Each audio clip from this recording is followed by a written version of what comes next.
इस कहानी का शीर्षक है लकड़ी का कटोरा। आज की कहानी छोटी सी है परंतु हर व्यक्ति के लिए बहुत ही महत्वपूर्ण है। इसे एक बार जरूर सुने।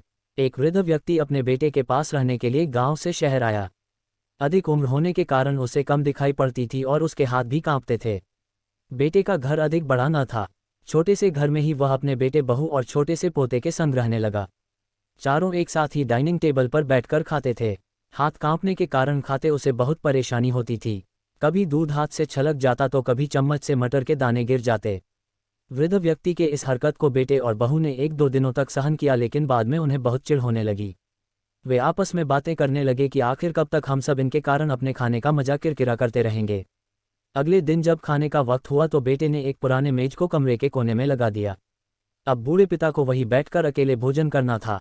उन्हें खाने के लिए बर्तन की जगह एक लकड़ी का कटोरा दे दिया गया ताकि और बर्तन टूट फूट न सके।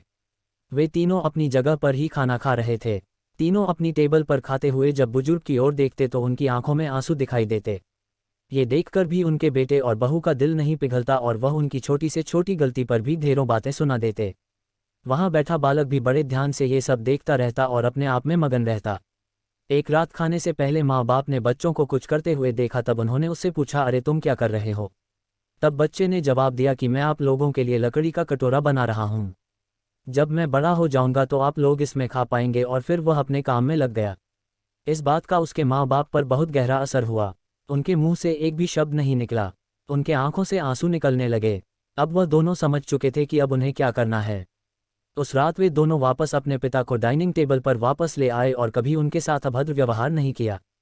हम अक्सर शब्दों से तो बच्चों को नैतिक शिक्षा दे देते हैं, लेकिन ये भूल जाते हैं कि असली नैतिक शिक्षा का प्रभाव हमारे शब्दों से नहीं बल्कि हमारे कर्मों से बच्चों पर पड़ता है। अक्सर हम बच्चों को सिर्फ शब्दों से शिक्षा देते हैं कि बड़ों का अनादर न करो, उनसे अच्छा बर्ताव करो, लेकिन व्यवहार में खुद हम इसके विपरीत करते हैं। इसलिए अपनों से बड़ों का हमें कभी अनादर नहीं करना चाहिए, ताकि जिसे सीखकर हमारे बच्चे भी हमारे लिए लकड़ी का कटोरा बनाना शुरू ना कर दे।